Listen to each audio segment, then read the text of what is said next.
What's up guys, James here, welcome back to the channel. In today's video we're going to be talking about this cool camera, the Lumix GH4. So this GH4 it's a bit of a symbol for me. It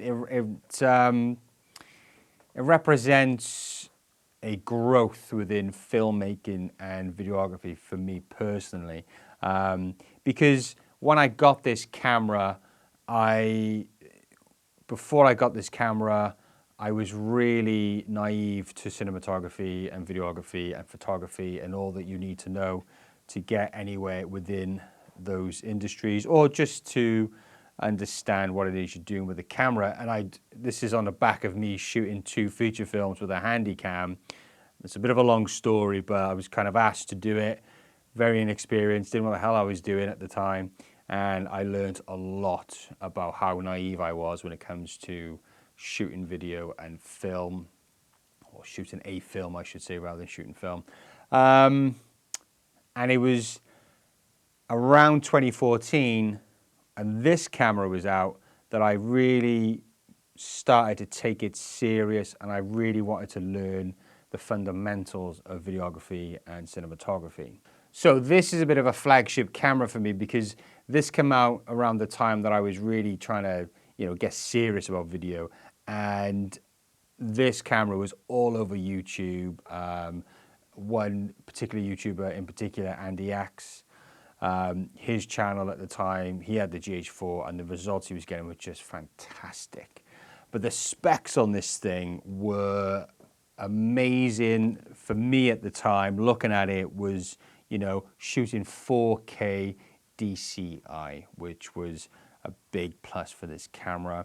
The ability to shoot anamorphic if you wanted as well with this camera, another big plus. The fact that it had the weather sealing, it had a mic jack, it had a headphone port, it had Cine like D, which was not a log profile, but it was a nice profile to use, very simple. And the color science in this camera was really, really impressive. So at the time, this was leaps ahead of what I was using, which was like a Canon 5D Mark II, and my trusty handycams, which would stay in the cupboard for the rest of my life. Anyway, so yeah, the Canon 5D Mark II. And the Canon 5D Mark II was a good camera, had lovely color science, full HD, full frame sensor, but it wasn't a video camera, although that was kind of a flagship camera for a lot of filmmakers when that first came out, because it was a full frame camera that shot HD video, 24 frames per second. And this camera was kind of similar when this first came out. This was the first camera in the GH line to shoot 4K DCI. You can switch frequencies on this as well. So, you can go from NTSC to PAL, and then you can switch it to the cinema frequency. And that's one of the first things I did on this camera. I switched it to true 24 frames per second to get that cinema look. Very excited to do that when I first picked this camera up. But it had all of that, and you just thought that this was a powerful filmmaking machine, camera in your hand. Indie filmmakers flocked to get this camera. The only setback with this camera is the fact that it is a micro four thirds sensor. So, this was competing with the Sony A7S, I think, at the time, cameras like that. But Sony cameras having very good low ISO abilities, and this being a micro four thirds sensor. And of course, they don't do well in low light with those high ISOs.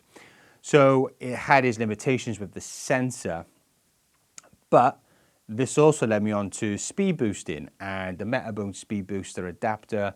And there's also the Viltrox one, which I ended up buying myself.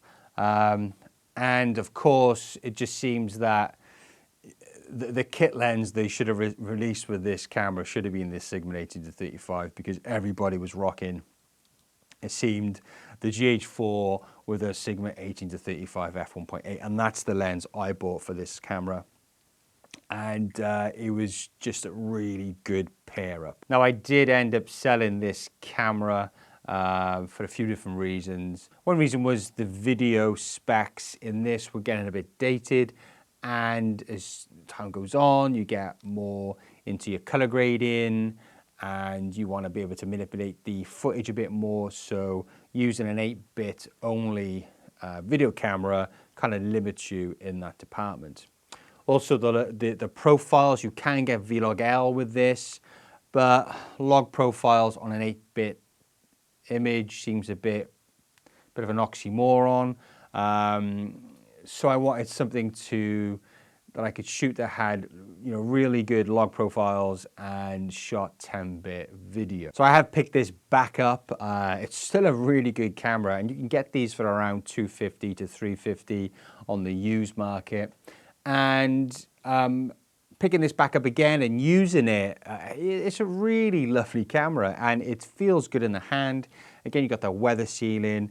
It shoots lovely 4K DCI, so you get really nice looking footage, as long as you're aware of the fact that you're not going to be able to push this too much in post-production. You can get some nice images out of this camera. Definitely one for somebody just getting into video and they want to shoot a bit of nice 4K footage. It does have all-eye codecs in this for the HD variety of shooting, so you can get 50 FPS all-eye. Obviously, that's the same for NTSC as well, with 60 frames per second. So the all-eye is within the HD resolutions for this camera, and the 4K DCI is about 100 megabits per second. So it isn't beefy video codec in 4K, but it's nice, it's crisp, it's good enough, and as long as you're careful with exposure and your post-production color grading and color correction, then you know the footage won't fall apart too much. You've got the Micro Four Thirds sensor, which is well supported. You've got the mic headphone jack. You've only got one SD card slot on the side though, so no redundancy shooting backup or recycle shooting, blah, blah, blah, blah, blah. It is unlimited 4K, which is fantastic for any long form shooters. Yeah, it doesn't have IBIS, but you know, in the Micro Four Thirds ecosystem, there are so many lenses that have the Mega OIS or the Power OIS. So Micro Four Thirds lenses are well supported with image stabilization. So even though this doesn't have in-body image stabilization, most of the lenses you can pick up from Micro Four Thirds do have that image stabilization.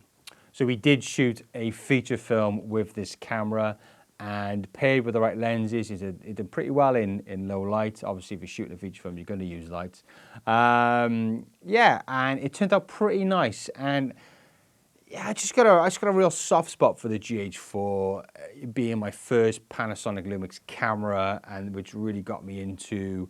Now I have the GH5 II, the S5 II, S1, GH2, blah blah blah blah blah. But yeah, it really got me on the Lumix Panasonic gravy train, and I'm so glad this was my first mirrorless camera. And I definitely recommend this to anybody who's on a really tight budget but wants to shoot nice 4K DCI. Again, anamorphic. You can do anamorphic with this camera too. So up and coming filmmakers, videographers, this is definitely a steal for you guys on a budget. Pick one up. Yeah, I did. Get some bargains on eBay. I'm just rambling now. I've no more to say about this camera other than it's a really nice camera, and if you're getting into this, I've just said that again, haven't I? So guys, that's it from me. Thanks for watching. Don't forget to leave your comments down below. Do you own the GH4? Did you own the GH4? What's your thoughts on the GH4? Don't forget to like and subscribe if you haven't already. Until next time, goodbye.